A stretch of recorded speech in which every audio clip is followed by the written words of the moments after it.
야권 얘기 주제를 바꿔서 조금 더 해보도록 하겠습니다. 많은 분들이 아마 이 부분에 대해서 이제 관심 없다라고 얘기하실 수도 있는데 그래도 야권에서는 좀 이 부분을 좀 중시하는 그런 분위기도 있습니다. 국민의힘과 국민의당 계속해서 합당 논의가 있었는데 실무 협상이 어제자로 결렬이 됐습니다. 쟁점에서 이견을 못 좁혔다. 지금 이런 얘기 나오고 있는데 평론가님 왜 결렬됐습니까? 지금 많은 부분에서는 사실 합의가 됐습니다. 국민의힘은 103당을 갖고 있고 국민의 당은 3명밖에 의석이 없어요. 그러면 103대 3인데 국민의당에서는 당대당 합당을 원하는 거예요. 그래서 요구하는 게 좀 많아요. 그러다 보니까 이 부분에 대해서 국민의힘에서는 우리는 최대한 들어줬다. 들어준 부분이 뭐냐? 재정 승계. 사무처 인력 승계, 네. 그리고 당원 승계, 당 기구 구성도 우리가 폭넓게 합의했다.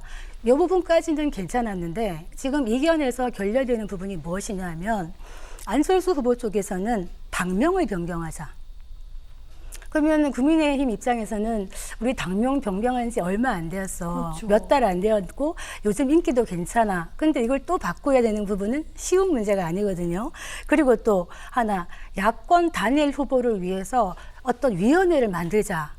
이렇게 안철수 후보 쪽에서 얘기를 하고 있는데 이거는 사실은 이제 국민의당 입장에서는 안철수 후보에게 뭔가 존재감을 좀 주고 꽃길을 좀 깔아달라 이런 얘기가 되는 것이거든요. 네. 국민의힘에서 받아들일 때는 그렇다면은 제3 후보들 같이 어떤 준비를 하려면 바깥에 있는 윤석열 총장이라든가 최재형 감사원장은 안에 들어왔지만 또 밖에 있는 뭐 김동연 지금 떠오르고 있는 김동연 후보라든가 이런 사람들하고 다 같이 해야 되는데 그렇게 하지 말고 안철수가 먼저 들어와라. 합당을 하고 난 다음에 같이 어떤 통합의 룰을 얘기하자. 지금 이렇게 하고 있기 때문에 네. 서로 힘겨루기를 하고 있는 상황입니다. 그렇군요.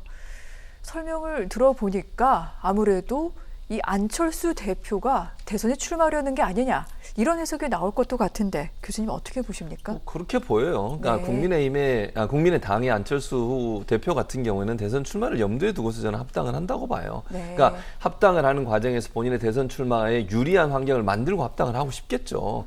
그리고 이제 당명을 바꾸자고 주장하는 것도 저는 흡수 통합을 방지하려는 의도라고 보여요. 그러니까 지금 말씀하신 것처럼 사무처 승계하고 다 했지만 이게 이제 당명을 안 맞고 만약 그러면 이제 어떤 이름을 쓸 겁니까? 국민의 힘을 쓸 겁니까? 국민의 당을 쓸 겁니까? 뭐 무게감이나 뭐 크기로 본다면 국민의 힘을 써야 되잖아요. 그렇게 되면 외부적으로 보일 때 국민의 당이 국민의 힘이 흡수되는 듯한 모습을 네. 보일 수밖에 없어요. 거기에 대한 경계를 저는 한다고 보거든요. 그러니까 안철수 대표나 국민의당 입장에서는 본인들이 최대한 유리한 환경을 만들어서 당대당 통합으로 가고 의원수는 적지만 그럼에도 불구하고 동등한 위치에서 통합을 하자. 이렇게 좀 주장을 하는 거거든요. 근데 국민의힘 입장에서 이걸 받아들이기가 어려운 부분이 있죠, 분명히. 이게 뭐 규모나 아니면 여러 가지 부분에 있어서. 그래서 합당을 해야 되는 명분이 있고 그 합당을 위해서 일정 부분 양보하더라도 이게 이제 계속 논란이 될 수밖에 없는 것은 안철수 대표가 본인이 이제 대선에 나가는 과정에서 유리한 환경과 여러 가지 위원회 만들어가지고 본인한테 유리할 수 있도록 하는 조직을 마련한 뒤에 합당을 하려고 하니 이제 충돌이 생길 수밖에 네. 없는 거죠. 그러니까 결정적으로는 이런 것 같아요. 뭐 첫째는 뭐 흡수 통합이 아닌 당대당 통합을 가기 위해서 최대한 본인들에게 유리한 환경을 만들려는 국민의 당의 어떤 이해관계 그리고 본인 이제 안철수 대표 입장에서는 본인이 대선에 나가야 되는데 대선에 나가기 전에 그냥 들어가서 원 오브 댐 그러니까 후보 중에 한 명이 돼서 네. 거기서 경선을 하는 것이 본인한테는 불리하다고 생각했을 가능성이 저는 있다고 보거든요. 그래서 그런 걸 피하기 위해서 네. 여러 가지 요구를 하다 보니까 결국은 충돌이 일어나는 거다. 그래서 이게 쉽게 풀리기가 어려울 수도 있겠다는 생각이 들어요. 뭐 한마디로 얘기하면 안철수 대표가 대선 출마를 아예 포기해버리거나 예컨대 뭐 그냥 당대당 통합을 하더라도 이름 안 받고 국민의힘에 들어가는 거 이렇게까지 양보하면 문제가 해결될 수 있겠지만 만약에 안철수 대표가 그런 걸 계속 고집하는 과정이라고 하면 네. 쉽게 합당이 되긴 좀 어렵지 않겠나 이런 생각도 듭니다. 그렇군요. 그렇기 때문에 결국 이 문제를 해결할 수 있는 사람은 안철수 대표만이 아닐까 그런 생각이 들기도 합니다. 국민의힘 측에서는 물론 지금 양당 모두 상당히 감정이 상해 있는 상태인데 이준석 대표, 안철수 대표가 직접 나와라 지금 이렇게 얘기를 했는데 양당 대표가 이 부분 이뤄낼 수 있을까요? 뭐 갈 수 있다고 봐요. 왜냐하면 뭐 이렇게 제가 표현하는 게 지나칠 수도 있지만 국민의당 같은 경우 안철수 대표가 상당히 많은 영향력을 행사하는 상황이라고 저는 개인적으로 보이거든요. 네. 그러니까 물론 국회의원들이 있긴 하지만 그래도 지분이나 아니면 영향력으로 보면 안철수 대표가 결정하면 사실은 거의 되는 분위기예요. 제 개인적인 생각입니다. 이건 물론. 그렇기 때문에 이거는 뭐 밑에서 당 안에서 사무총장 원내대표가 만나서 해결할 수 있는 문제보다는 네. 정말 대표가 만나서 담판을 지어야 된다. 그러니까 서로 양보할 거 양보하고 얻을 거 얻어오고 이렇게 해서 담판을 짓지 않으면 해결되기 어렵다고 저는 봐요. 그래서 이준석 대표 말처럼 네. 정말 안철수 대표, 이준석 대표가 만나서 정말 서로의 진심을 다 얘기하고 안철수 대표 입장에 내가 이런 거 요구한다. 이게 받아줄 수 있느냐 없느냐 이렇게 딜을 해야지 이게 뭐 절차적으로 만나서 밑에 사무총장이나 아니면 원내대표가 만나서 해결하는 데는 한계가 있을 수밖에 없다. 왜냐하면 그러면 또 안철수 대표한테 승인을 받아야 돼요. 그런 차원이라고 한다고 하면 이준석 대표 말처럼 안철수 대표가 직접 나와서 두 사람이 단판을 짓는 방식으로 네. 가는 것이 훨씬 빠를 수 있다. 저는 그렇게 봅니다. 그렇군요. 그런데 안철수 대표 같은 경우에는 지난 4.7 재보궐선거 당시 사실 합당을 먼저 얘기했던 바 있습니다만 지금 또 대선 출마를 염두에 두고 이 부분에 대해서 어떻게 보면은 여러 가지 좀 계산을 하고 있는 게 아니냐 이런 얘기가 나오기도 합니다. 그렇기 때문에 워낙에 제가 처음에도 말씀을 드렸습니다만 야권에 쏠려 있는 관심은 사실 이 부분이 아닙니다. 그렇기 때문에 만약에 이것이 무산되더라도 어떻게 생각하면 또 부담이 덜할 수도 있는데 무산 가능성은 어떻게 보십니까? 지금 누가 더 절실한가 생각해 보면 사실 국민의힘 쪽에서는 안철수 후보에 대해서 옛날만큼 그렇게 애틋하지 않습니다. 왜냐하면 다른 후보들의 선택지가 있기 때문에 몸값을 많이 쳐줄 수가 없는 상황입니다. 그리고 안철수 후보가 결자 해지해야 되는 것이 아까 말씀하신 4.27 재보궐선거 때 본인은 대선 출마하지 않겠다. 왜냐하면 더 큰 통합을 위해서 희생하겠다 얘기를 했는데 지금 국민의당 당원으로 보면은 안철수 후보가 나올 수 없습니다.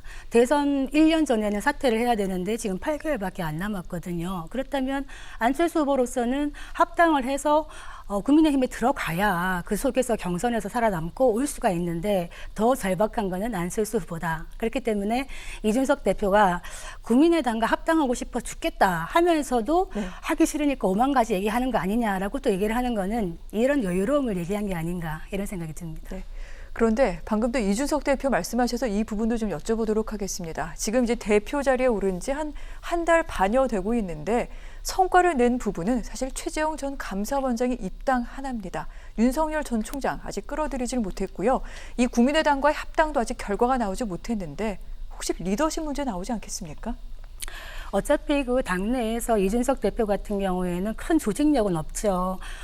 시대 정신에 부합해서 낡은 정치 이제 지겹다. 국민들이 그래서 보수임에도 불구하고 젊은 사람을 당 대표로 뽑았지 않습니까?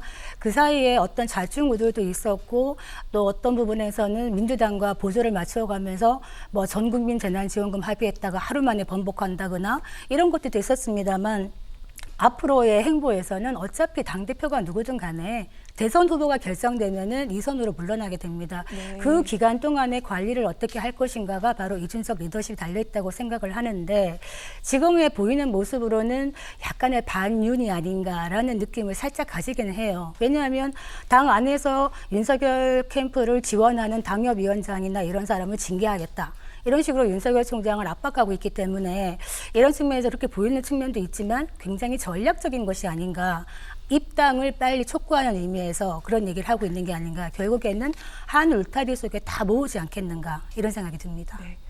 이번에 윤석열 전 총장 측에서 발표한 이 캠프진을 보면은요, 말씀하신 대로 지금 국민의힘의 현직 당협위원장 등등이 대거 포진해 있습니다.